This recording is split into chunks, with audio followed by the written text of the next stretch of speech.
everyone! This week is the third week of Lent. Lent is a time of turning back to God in preparation for Easter, the most important day of the year. Lent is 40 days and is a purple season. Purple stands for drawing close to God through opening our hearts up in prayer.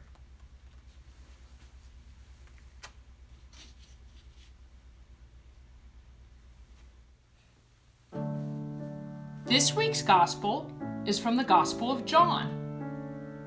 Since the Passover of the Jews was near, Jesus went up to Jerusalem. He found in the temple area those who sold oxen, sheep, and doves, as well as money changers seated there. He made a whip out of cords and drove them all out of the temple area with the sheep and oxen, and spilled the coins of the money changers and overturned their tables. And to those who sold doves he said, "Take these out of here and stop making my Father's house a marketplace." His disciples recalled the words of Scripture, "Zeal for your house will consume me." At this the Jews answered and said to him,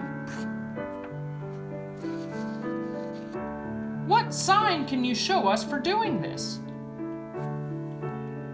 Jesus answered and said to them, "Destroy this temple, and in 3 days I will raise it up."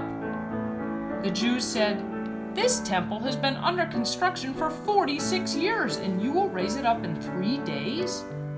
But he was speaking about the temple of his body. Therefore, when he was raised from the dead, his disciples remembered that he had said this. And they came to believe the Scripture, the words that Jesus had spoken. While he was in Jerusalem for the feast of Passover, many began to believe in his name when they saw the signs he was doing. But Jesus would not trust himself to them, because he knew them all and did not need anyone to testify about human nature. He himself understood it well. In this week's Gospel, we hear about how Jesus defended the temple in Jerusalem from those taking advantage of it. In Jesus' day, just as in today, God's people brought gifts when they went to worship God. Today, we usually bring money to support the church and to help others, but in Jesus' day, they brought animals. In order to buy the animals, the ordinary money had to be exchanged for special money first. Originally, this was a great thing. People wanted to show their love for God, not only by bringing gifts of animals, but by making sure those animals were bought with special money.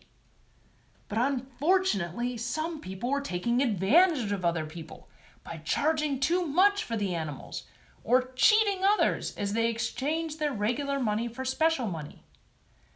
This was sad for the people being taken advantage of, and also sad for the people taking advantage of others, because they were missing out on experiencing God because they were too busy being selfish.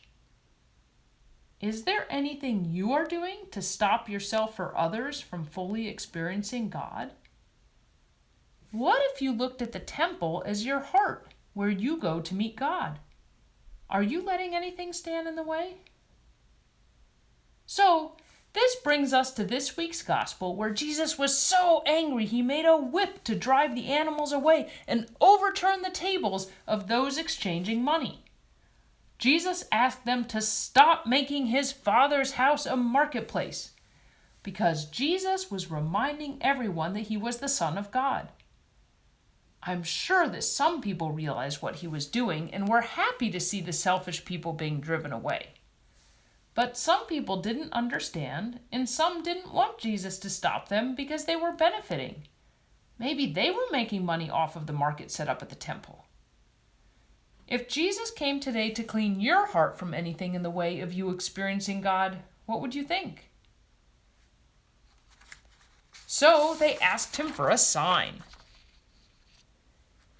In the past, those appointed by God to lead his people performed miracles due to being God's servant. For example, as God's servant, Moses made the waters of the sea open up. Jesus told them that the sign was that he would destroy the temple and rebuild it in 3 days. They were very confused because they had been building the temple for 46 years. But Jesus was talking about his body, which no one understood at all. Later, his disciples, after seeing him raised from the dead after 3 days, would remember and understand that Jesus was talking about how he would be raised from the dead after 3 days. Jesus is making a big statement by saying that he is God's temple. Jesus is the place where we experience God. While in Jerusalem, Jesus performed other miracles and people followed him. But Jesus wouldn't trust them since he knew that people would follow him for the miracles, but not necessarily be loyal to him and continue to follow him no matter what. Maybe Jesus was feeling what God must have felt with the temple, that his own people were forgetting to love and respect God. Today's gospel reminds us how difficult Jesus' life on earth was because no one fully understood him.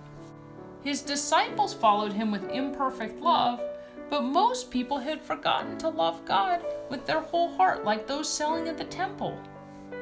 And even when Jesus tried to restore their relationship with God, they didn't like him stopping their selfishness. And even more so, no one fully understood Jesus, especially when he talked about what was coming, which only he knew. It was a lonely, difficult life that Jesus led, but we can be grateful because he made things better for us in so many ways. Can you imagine if exchanging money and buying animals stood in the way of our experiencing God?